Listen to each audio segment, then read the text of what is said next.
더위 속에서도 건강을 잃지 않는 8월 보내시길 바랍니다. 라디오 서울이 함께합니다. 강혜신의 오늘의 미국.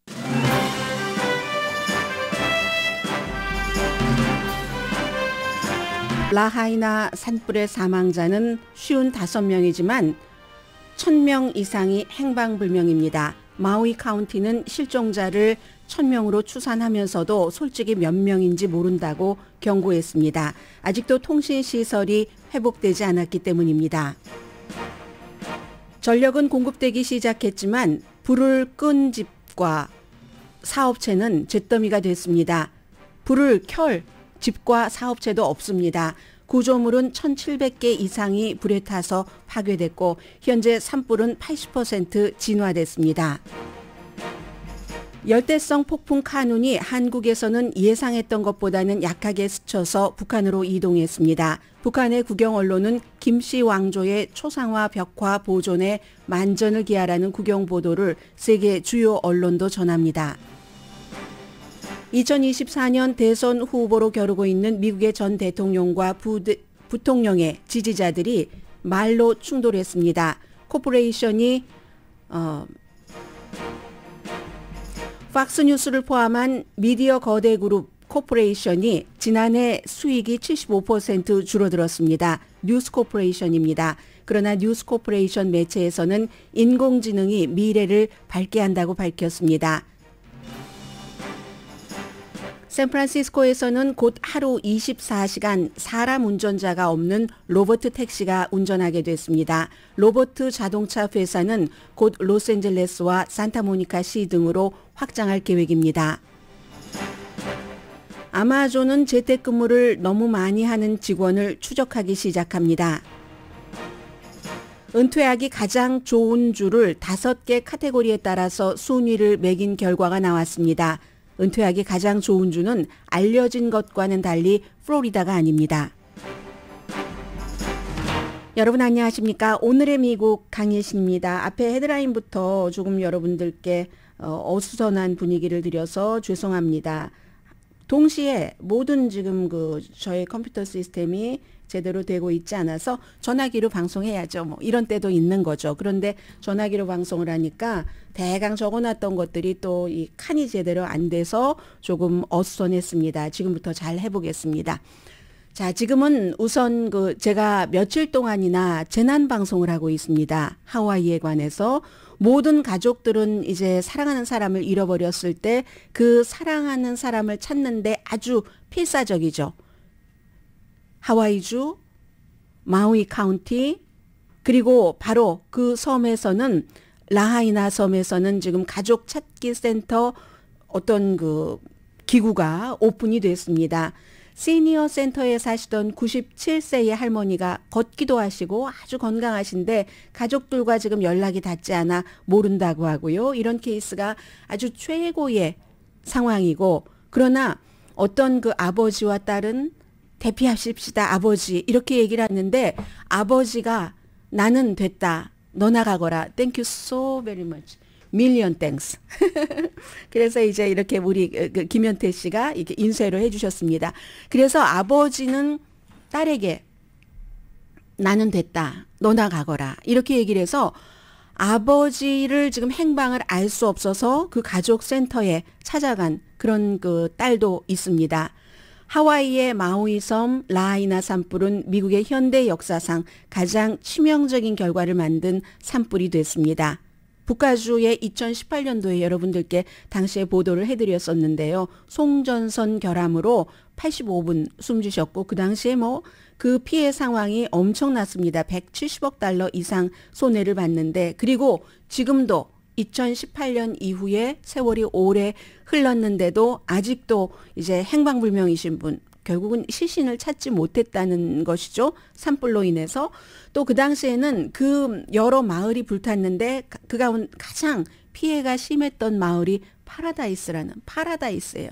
낙원이라는 마을이 전부 날아가 버렸는데 이번에 역시 그 리아히나도 80% 이상이 잿더미가 됐고 55명이 사망하셨다고 하지만 말씀드린 것처럼 1000명 이상, 1000명이 될지 얼만큼이 될지 솔직히 지금은 당국도 행방불명된 사람의 숫자를 알 수 없다는 겁니다. 휴대폰이 되지 않기 때문에 저는 그래도 다행히 휴대폰으로 방송을 이렇게 하고 있는데 통신이 안 돼서 찾기 힘들다는 거고 전기는 좀 들어갔답니다. 전기가 들어가면 뭐합니까? 전기를 켤 집이 없는데 그렇게 납작하게 잿더미가 된 그런 그 사진을 집중적으로 이제 모여 있기 때문에요.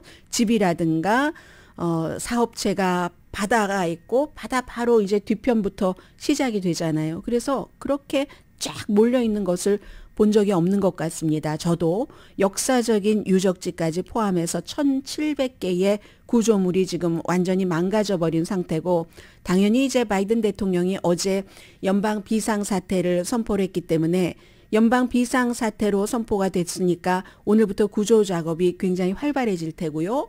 모든 그 재정적인 지원을 하기 때문에 뭔가가 좀 속도가 붙겠죠. 당연히 피마 국장도 통신 장비 같은 것도 임시로 전부 배치를 했고 지금 하와이에 특히 그 라하이나 그 섬의 사람들을 보면은 우리가 무슨 일이 있었을 때 팬데믹 때 무슨 푸드뱅크 같은 거 박스에 음식을 담아가는 그 줄이 많이 서 있잖아요. 지금 그 모습 그대로입니다. 그리고 어제는 로스앤젤레스에 살고 계시는 한인들을 포함을 해서 많은 사람들이 마우이 섬을 빠져나왔죠. 한 15,000분 정도가 빠져나왔다고 하는데 관광객들도 있고 또 그 주민들도 있고 뭐 그런데 120년 이상 된 건물들도 다 그렇고 무엇보다도 이제 지금은 건물보다도 사람 우선이죠. 그러면 이제 이런 것들을 말씀드릴 때 지금 사흘째인가요? 나흘째인가요? 지구온난화를 얘기를 합니다. 하와이가 산천초목이 완전히 바짝 말라 있었기 때문에 지난 몇 년 동안 그 산불에 불쏘시개가 된 겁니다.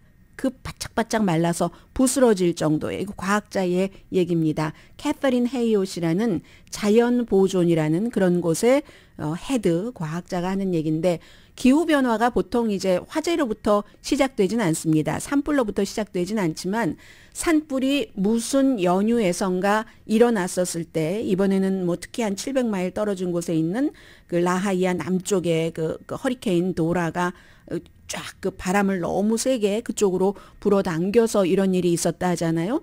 어떤 일로 산불이 시작됐건 산불의 불쏘시개는 될 수 있는 거죠. 바짝 말라탄 그런 그 산천 초목이 지금 마우이 면적의 5분의 1 정도는 가뭄 마른 상태랍니다. 이 지역 자체에서는 한인들이 그 사업체도 타고 라하이나 이 지역의 사업체도 타고 집도 불탄 것이 지금 나오고 있죠. 아직까지는 그 호노룰루 영사관에 따르면 한인 그 인명 피해는 없는 것으로 알고는 있지만 그렇지만 이제 이런 때 그렇게 말라 있으면은 최근에도 2018년과 2021년에도 막 수백 채의 집이 불타는 그런 경험이 이미 있었습니다. 그때도 역시 지구 온난화였는데 그 지구 온난화의 어떠한 그 위험도 속도 같은 것을 좀 빨리 캐치하지 못한 거죠. 이번에 이런 일이 있었던 것을 보니까.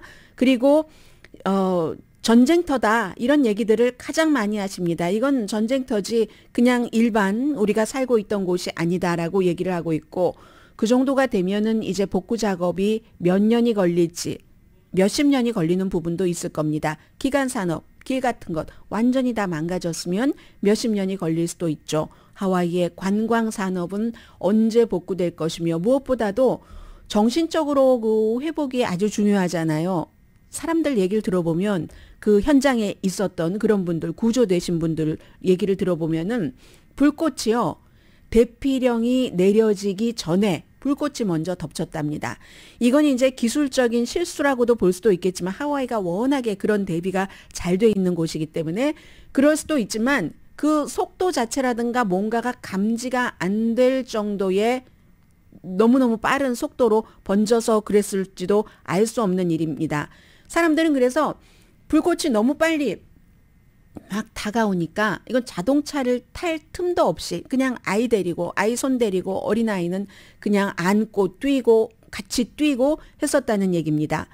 그리고 이제 한 분의 얘기를 전해드리겠습니다. 이분은 18살이시네요. 20살 된 걸프렌드와 같이 관광을 했었겠죠. 당연히 하와이 여행을 했었겠죠.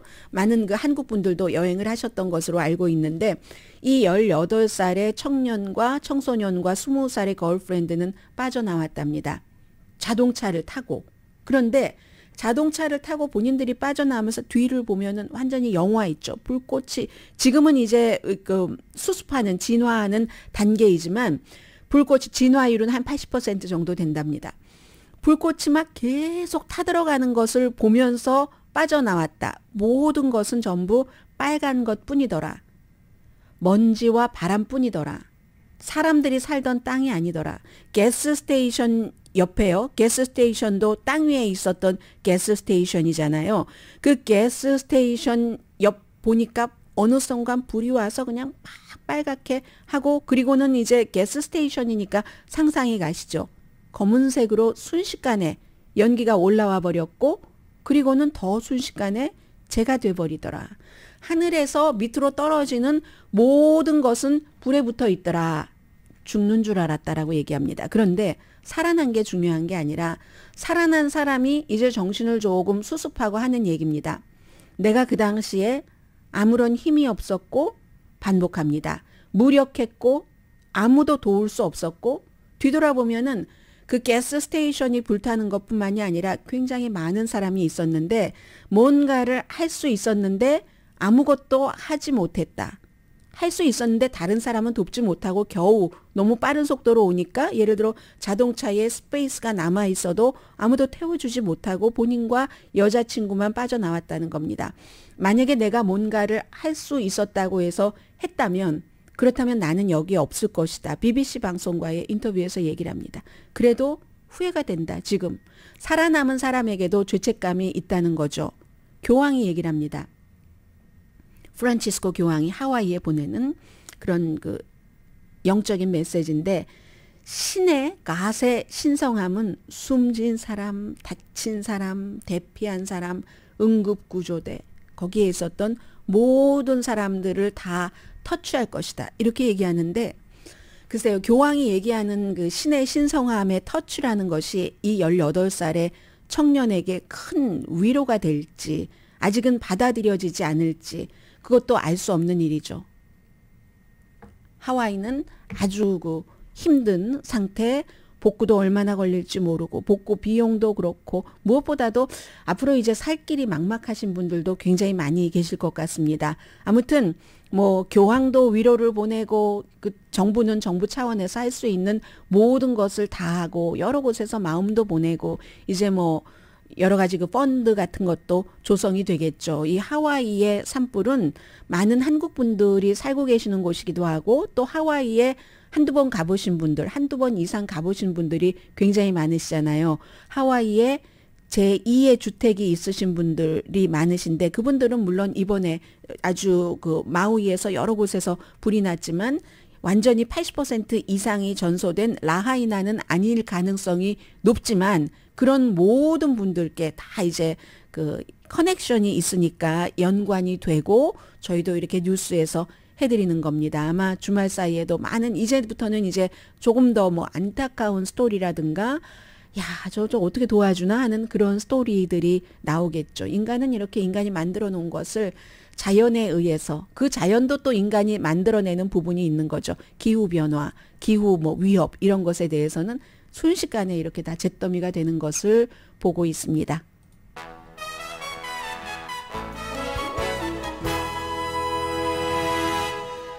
오늘의 미국은 전문가가 추천하는 이민법, 가정법 전문 제인정 종합법률사무소, 총 20억 달러 승소, 교통사고와 상해 전문 브라이언 타빌라와 CG 변호사그룹 공동후원입니다.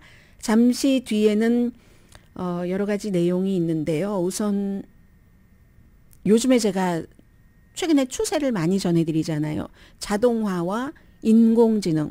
여러분들께서 큰 관심이 없다 하시더라도 바로 여러분 옆에 다가와 있습니다. 이런 내용들을 잘 알고 계시는 도시와 또 잘 알고 계시는 어떤 브랜드죠. 미디어를 통해서 전해드리겠습니다.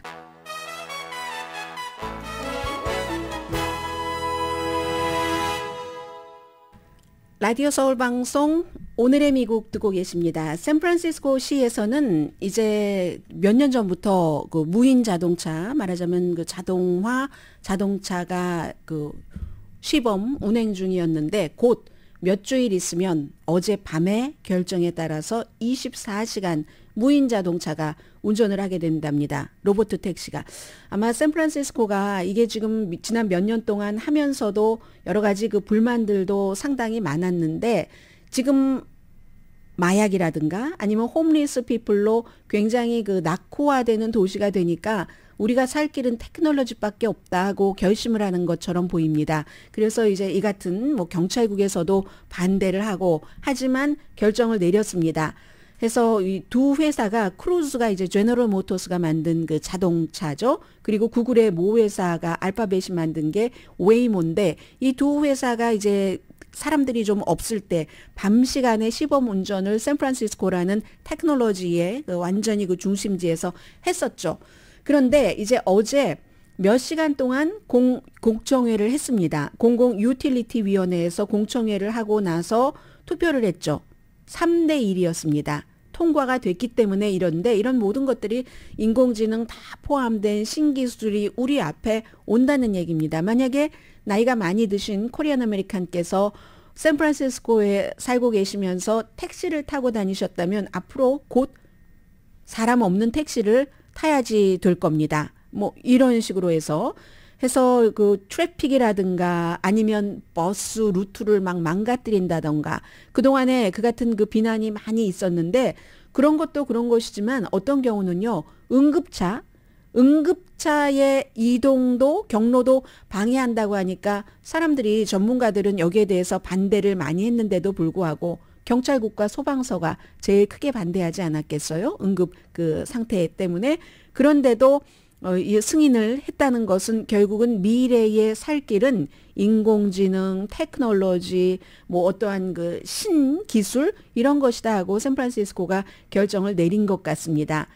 2022년 6월 이후에 샌프란시스코에서 이렇게 무인 그 택시로 사고라던가 여러 가지가 일어난 것이 600건 정도 된다고 하거든요.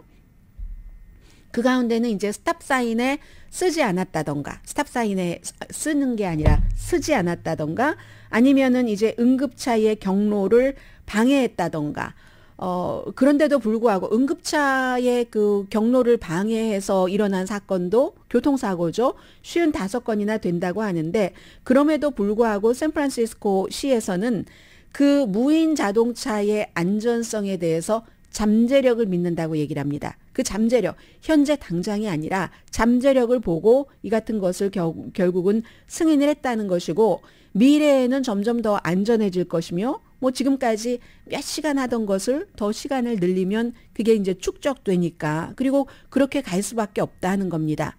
그럼 과연 몇 대나 앞으로 몇 주일 안에 샌프란시스코에서 일주일에 7일 사람이 없는 자동차가 달릴 수 있는가? 회사에 따라 달라요. 웨이모는 그 구글의 모 회사 알파벳이 만든 뭐 현재 밤에 뭐 250대 정도 허용을 했다고 하는데 크루즈 같은 경우는 밤에 300대, 낮에 100대를 허용했는데 이것보다 이제 이것을 현재 이렇게 됐고 대수가 정확하진 않지만 점점 늘어나겠죠. 24시간. 그리고 여기서 끝나는 게 아닙니다. 샌프란시스코가 테크놀로지의 수도 중에 수도니까 세계에. 그러니까 그곳에서 시작이 돼서 제너럴 모터스 같은 회사 그리고 그 구글의 알파벳 구글이 처음에 어떻게 그 시작된 그런 그 회사인데 그런데 이렇게 자동차를 만듭니까? 이게 다 신기술이 필요하기 때문에 구글이 다른 회사보다는 좋았던 것 아니에요? 샌프란시스코에서 일단 시작을 하고 그렇게 시작이 돼서 어느 정도 자리가 잡히면 로스앤젤레스와 산타모니카까지 온다는 얘기입니다. 미래, 우리는 이건 먼 미래가 아니에요. 이건 정말 1, 2년 안에, 1, 2년도 아닐 것 같은데요. 곧 샌프란시스코로부터 로스앤젤레스, 산타모니카까지 올 겁니다.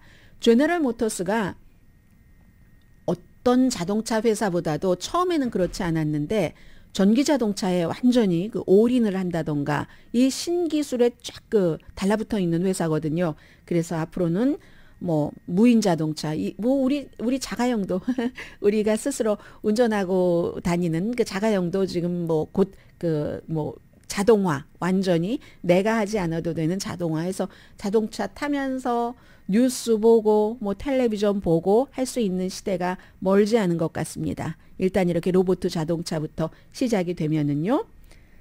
그리고 또 하나가 다른 정치 뉴스를 뒤로 미루고 연결해서 전해드리겠습니다.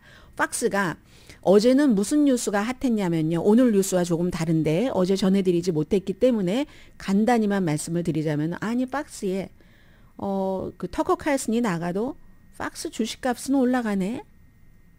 사람이 중요한 게 아니라 그 브랜드 자체가 그리고 팍스에서 아무리 터커 칼슨이 유명한다 할지라도 그 한 사람 빠져도 아무렇지 않다. 저희 방송도 마찬가지거든요.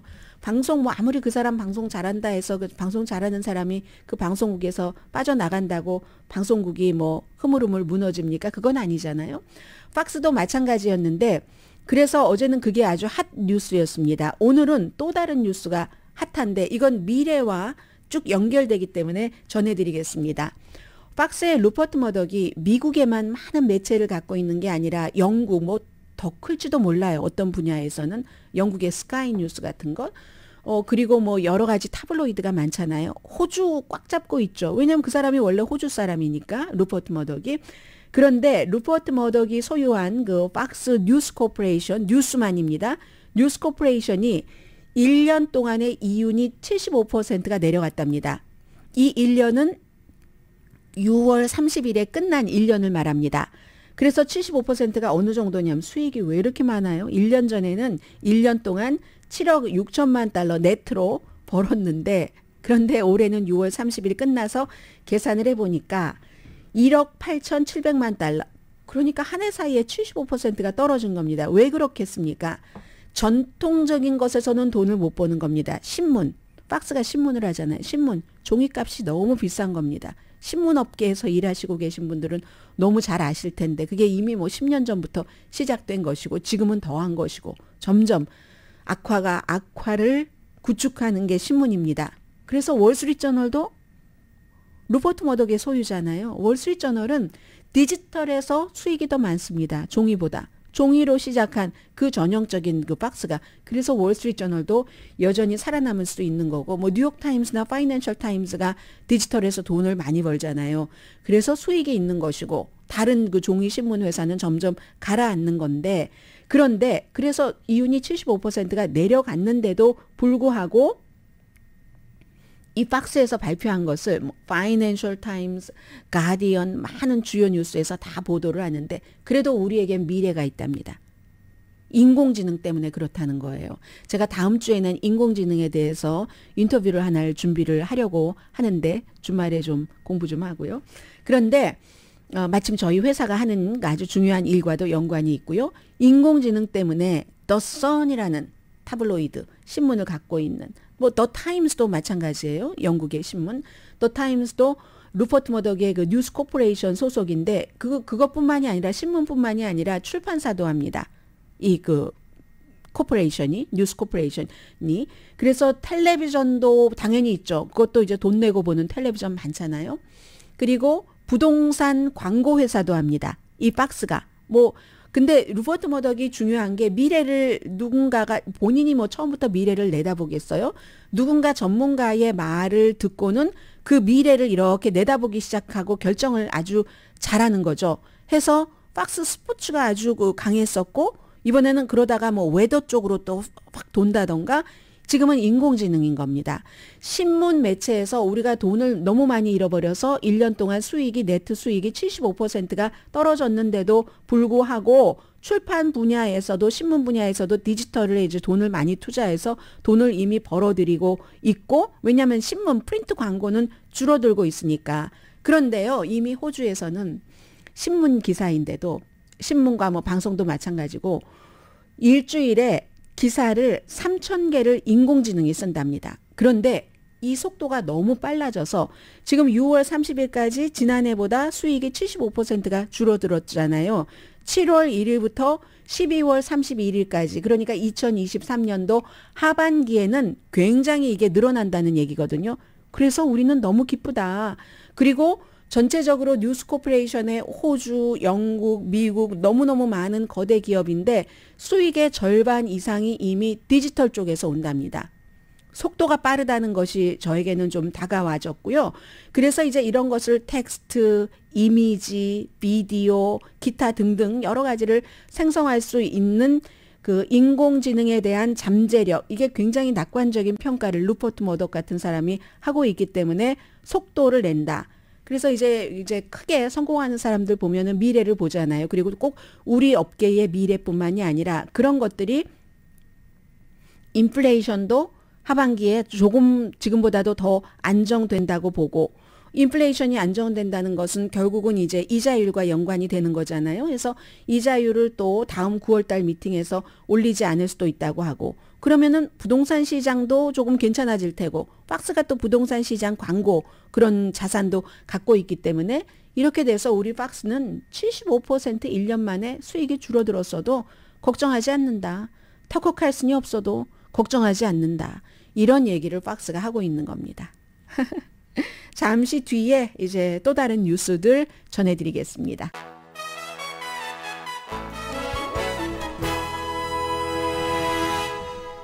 네, 그 라디오 서울 방송 오늘의 미국 듣고 계십니다. 이 시간에는 오늘 좀 금요일이기도 하고 여러분들께 은퇴하기 좋은 이제 그런 곳을 좀 소개를 해드리면 어떨까 싶습니다. 은퇴하기 가장 좋은 주를 5개 카테고리에 따라서 순위를 매긴 결과가 나왔습니다. 그런데 이제 보통 우리가 은퇴하기 좋은 곳 하면은 플로리다를 생각을 하고 또 캘리포니아주를 생각하잖아요. 제일 먼저 생각하는 것이 날씨죠. 그래서 이제 그렇게 생각하기가 쉬운데 그렇지가 않습니다. 플로리다주도 아니고 캘리포니아주도 아닙니다. 이제 이 내용은 오늘 보니까 웹사이트에는 실렸는데 신문으로는 13일 날 실릴 예정이랍니다. 뉴욕타임스의 기사인데 요즘은 이래요. 신문이 이렇게 보더라도 신문으로 페이퍼로 보면은 이거 며칠 전에 봤는데 어떤 경우는 월요일 정도의 웹사이트에 먼저 올려두고 그 기사가 주말에 적합하다고 생각하기 때문에 주말판에 나오는 경우도 있습니다. 특히 이제 미국 사람들은 토요일, 일요일에 이렇게 뭘 길게 많이 보는 거를 좋아하잖아요. 그래서 신문도 일요일이 더 두껍고 하죠. 텔레비전도 시사 터크쇼 같은 것을 다 일요일에 몰아놓고 하잖아요. 그런데 아무튼 그리하여 은퇴하기 좋은 곳이 이제 그 뉴욕타임스가 13일 날 보도할 것을 제가 미리 보도를 해드리자면요.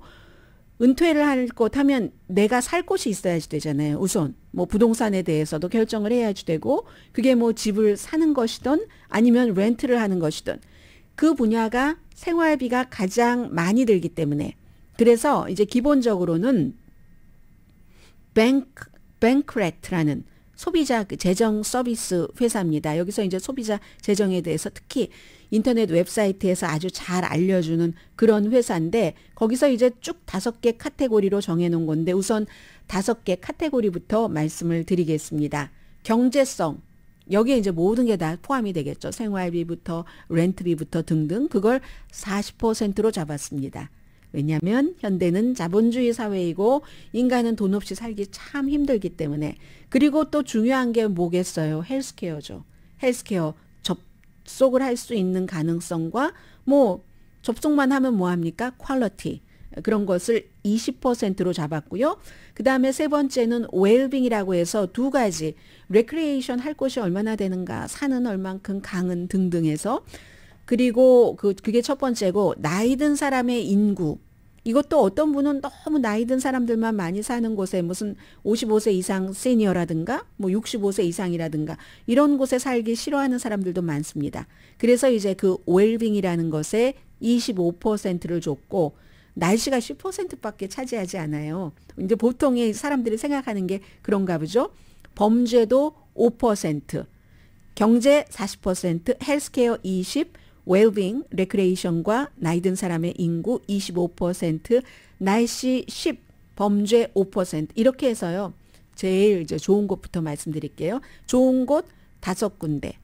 은퇴하기 나쁜 곳 5군데. 말씀드리고 또 결론도 뉴욕타임즈에서 내려놨습니다. 제일 좋은 곳은요. 감자 많은 아이오와주랍니다. 뭐 정치와도 연관이 많은 그런 주이기도 한데 아이오와주가요. 1년 내내 따뜻하다네요. 1년 내내 따뜻하고 경제적으로는 돈이 조금 적은 돈으로 살 수 있는 3번째 주입니다. 그리고 따뜻하고 헬스케어는 11번째에서 모든 것이 다 탑은 아니에요. 이 세상에 그런 건 없잖아요. 그래서 아이오와가 날씨와 경제적으로 돈이 덜 들어가고 헬스케어가 좋다는 것에 따라서 아이오와주가 은퇴하기 가장 좋은 곳이다 하고 이제 전문 그런 소비자에 대해서 뭔가를 서비스하는 회사에서 결론을 내렸어요. 두 번째는 델라웨어입니다.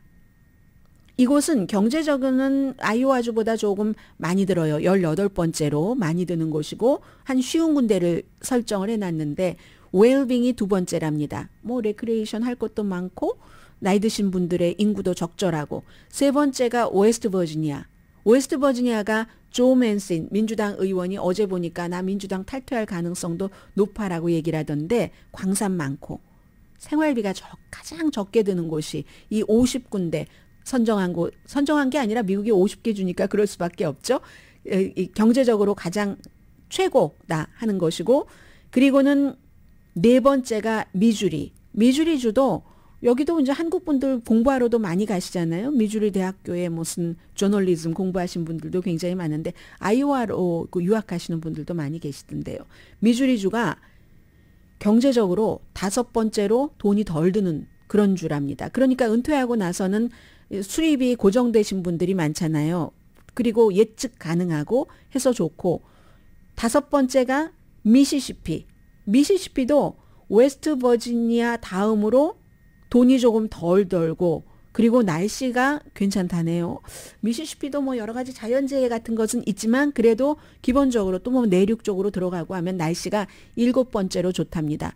그러면 지금 5군데의 미국 사람들에게 조금 공통적이다 싶을 정도로 은퇴하기 좋은 곳이 아이오와 델라웨어는 아주 동북부고요. 웨스트 버지니아 조금 아래로 내려오고 미주리 더 아래로 내려오고 미시시피 더 마찬가지입니다. 이런데 한국 분들이 과연 이런 데서 적응하시기가 좋을까? 나는 어떨까? 뭐 잠깐 스쳐보셨을 것 같고요. 최악의 주 5개 주를 말씀을 드리겠습니다.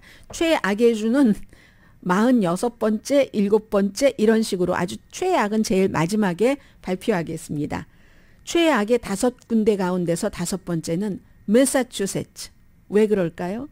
경제적으로 돈이 너무 많이 든대요. 50개 중에서 3번째로 돈이 많이 드는 곳. 그런데 또 의료상으로는 2번째로 좋답니다. 매사추세츠가. 그리고 매사추세츠 다음으로 끝에서 몇 번째인가요? 아무튼 5개 최악을 말씀을 드리고 있습니다. 워싱턴이랍니다. 경제적으로도 별로고 뭐 아무튼 경제적인 것이 크겠죠. 생활비가 많이 드는 거. 캘리포니아주도 만만치 않습니다. 그 다음이거든요. 캘리포니아주가 경제적으로 끝에서 2번째예요. 많이 드는 주예요. 그럼 캘리포니아 다음은 어디겠습니까? 더 많이 드는 주는 뉴욕이죠.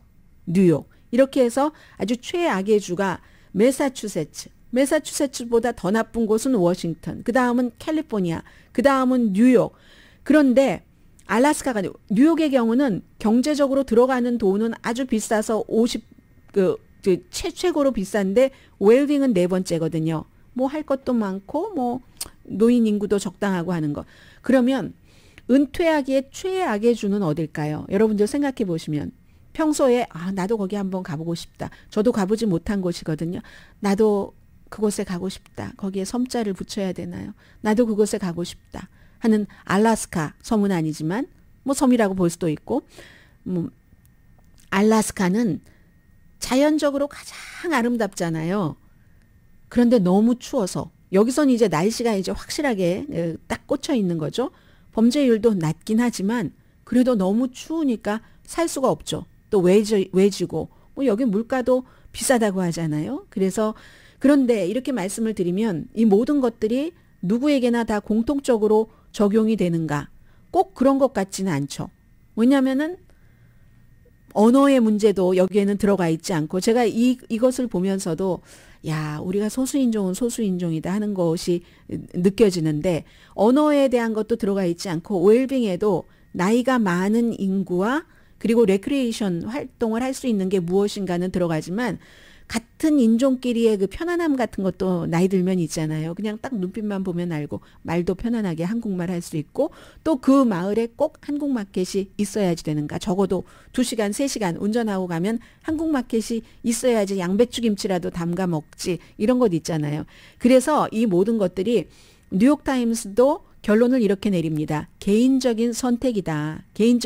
참조는 하지만 개인적인 선택이다. 그리고 예를 들어서요. 뉴욕도 뭐 은퇴하고 살기 좋은 도시 꼴찌에서 2번째예요. 알래스카 다음이에요. 캘리포니아주는 꼴찌에서 3번째고요. 그렇게 되는데 이것도 뉴욕이 그렇게 꼴찌에서 2번째지만 웰빙이라는 건 사람들이 사는데 이 그 퀄리티라는 것은 또 4번째로 좋잖아요. 그러니까 잘 즐긴다는 얘기잖아요. 뭐 별로 남들은 다 좋지 않다고 하는데 여러 가지 이유로 돈이 생활비가 제일 많이 드니까 미국에서. 그런데 그렇기 때문에 여기선 결론이 어떻게 나오냐면 비싸지만 돈이 행복을 살 수도 있다. 돈만 있다면 뉴욕도 괜찮다. 지금 이렇게 얘기를 하고 있고요. 뉴스 하나 더 전해드릴까요? 조금 경제와 관련이 있는 뉴스 가운데서 아마존 얘기를 좀 드리겠습니다. 아마존이요. 이것도 역시 트렌드인데 재택근무를 너무 많이 하는 직원들을 이제는 추적을 하기 시작했습니다. 추적을 해서 경고를 보내기 시작했거든요. 며칠 전에 여러분들께 아마존이 일주일에 적어도 3번 정도는 나와서 일해라 하는 그 아마존의 어떤 규정을 말씀을 드렸었잖아요. 직원들에게 벌칙을 보냈는데 이번 주에요. 일주일에 적어도 3번 그 동료와 회사에 나와서 미팅을 하고 그 이제 회사 근처에서 50마일 이내에 사는 사람들, 물론 아주 재능 있는 사람은 상관없다고 예외는 뒀습니다. 그래서 일주일에 3번 아니면 8일 동안 5번 미만 회사에 출근하면 어떠한 벌칙을 주겠답니다. 이런 것을 이메일로 쫙 보냈다고 얘기를 하거든요. 그러면 이게 아마존만 그런 게 아니라 3월 달에 애플도 벌 주겠다라고 얘기를 했고 너무 재택근무만 하면 트위터의 일론 머스크는 완전히 본인이 CEO가 됐을 트위터 X라고 해야지 되죠. X라고 불리기를 원하니까 회사 이름도 바꿨으니까 당분간은 좀 혼합해서 쓰겠습니다. 트위터 X는 일론 머스크가 CEO가 된 지난해 그 10월부터 딱 이런 뭐 풀타임 하라고 얘기를 했잖아요. 2022년도 5월 그러니까 지난해 5월입니다. 이런 회사들이 뭐 애플이라든가 뭐 아마존이라든가 이 X, 트위터 전부 테크놀로지 회사잖아요. 테크놀로지 회사의 48%가 완전히 리모트로 일하는 것을 회사에 나오지 않고 허용을 했거든요. 그게 지난해 5월의 일입니다. 팬데믹 이전에는 22%밖에 안 됐어요. 그게 이제 많이 팬데믹 이후에 늘어난 것이기는 한데 모닝 컨설팅이 쭉 그 조사를 해서 통계를 내린 겁니다. 지금은 85%가 하이브리드거든요. 그러니까 하이브리드라는 것은 재택근무도 하고 또 회사에 나가서 일도 하고 그런데 점점 시간이 지나면서 테크놀로지 회사에서 회사로 나오세요. 하는 겁니다. 그러니까 오죽하면 지난 6월 달에 아마존의 그 직원들은 직장 복귀 정책이라고 말할까요? 이 복귀 정책에 항의하기 위해서 파업까지 했잖아요. 일하는 사람들에게 물어보면은 테크놀로지 회사에서 특히 일하는 사람들 5명 가운데 3명이 현재 집에서 리모트로 일을 하고 있으면 회사로 돌아가기를 원치 않습니다. 돌아가길 원하는 사람보다 원치 않는 사람이 더 많습니다. 이제 이런 일이 있고요. 참 격세지감이라는 것을 또 느끼게 되는데 저 이런 말씀은 안 되는데요. 나이 티 나잖아요. 누가 요즘 그런 말 합니까? 뭐 한자가 중요하긴 하지만 구글이라든가 메타 아니면 그 페이스북의 메타요, 애플 이런 거대한 기술 그 테크놀로지 회사들이 어땠어요? 뭐 5년 이전까지만 하더라도 팬데믹 이전 그 몇 년 전에까지만 하더라도 막 수십억 달러씩 들여서 캠퍼스를 얼마나 잘 만들어 놨습니까? 우선 본인이 솔선수범한다 하면서 뭐 일론 머스크도 그랬어요. 막 거기에다가 막 뭐 잠을 자고 회사에서 자고 밥도 다 회사에서 먹으라고 하고 무료로 주고 그냥 일만 해라 하는 거잖아요. 완전히 막 운동 시설도 다 만들어 놓고 해서 직원을 가능하면 회사에 많이 있게 하는 것.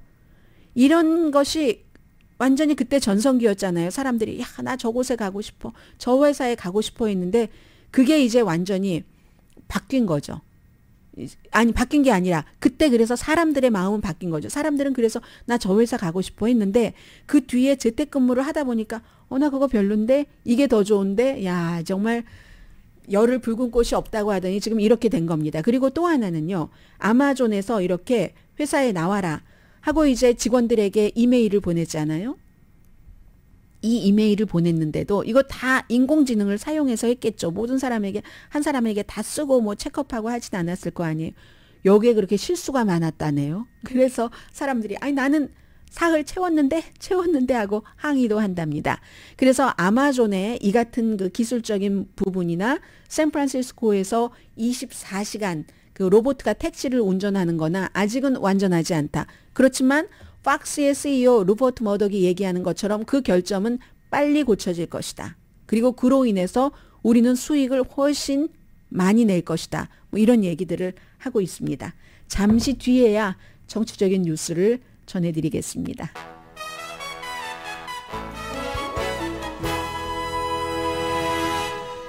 라디오 서울 방송 오늘의 미국 듣고 계십니다. 네, 지금 뭐 브레이킹 뉴스 같은 것이 들어오는데요.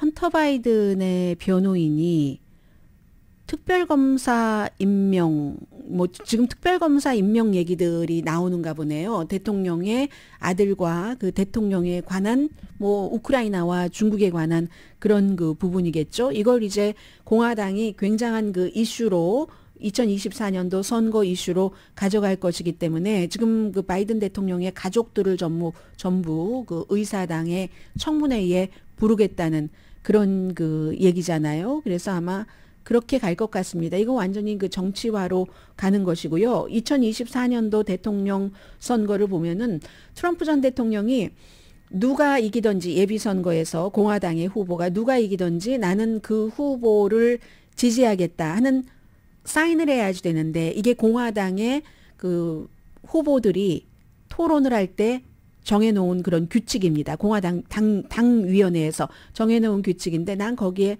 약속하지 않는다. 이렇게 어저께 분명하게 얘기를 했고요. 그전에는 사인하지 않는다라고 하루 전에는 하다가 어제는 그 사인하는 여러 가지 종류가 있는데 누가 예비선거에서 나 말고 다른 사람이 이기면 다른 사람이 이겨도 뭐 당을 위해서 그 후보를 위해서 최선을 다해서 뭐 지지를 하고 일을 하겠다 하는데 사인을 안 하겠답니다. 그게 이제 트럼프 전 대통령이고요. 그리고 특별검사는 1월 달에 기밀 그 서류 그 문제에 대해서 재판하기를 원하고 의사당 사건에 대해서 그렇게 하기를 원하고 트럼프 전 대통령은 그건 말도 안 돼라고 얘기를 하고 기밀 서류에 대해서 3개 혐의에 대해서 추가로 이제 기소됐죠. 그 부분에 대해서는 트럼프 전 대통령이나 그 월트 나우타 그 사람의 여러 시종과 같은 일을 했었던 백악관에서 무죄를 두 사람 다 주장을 했습니다.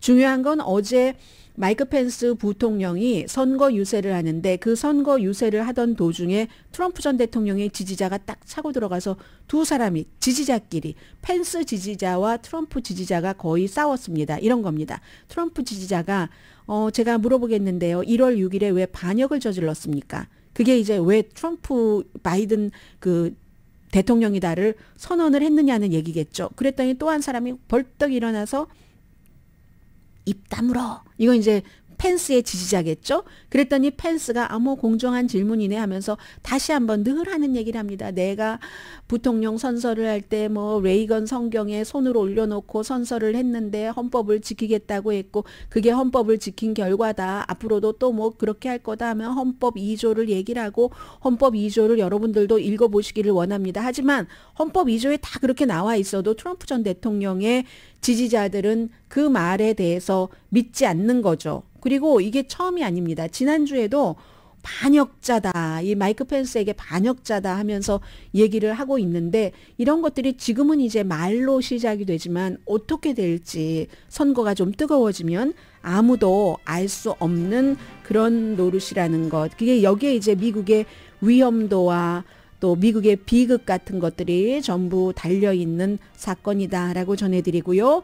오늘의 미국은 전문가가 추천하는 이민법, 가정법 전문 재인정 종합법률사무소 그리고 또 어디죠? 오늘 당황하니까 생각 안 나는 것들이 너무 많은데 그래도 또 생각이 날 것 같습니다. 총 20억 달러 승소, 교통사고와 상해 전문 브라이언 타필라와 CG 변호사 그룹 공동 후원이었습니다. 10시에 좋은 아침 좋은 하루 방송되고요. 하와이에서 이 방송 듣고 계신 분들 저희가 마음으로 생각하고 있습니다. 여러분 월요일에 뵙겠습니다. 강혜신이었습니다.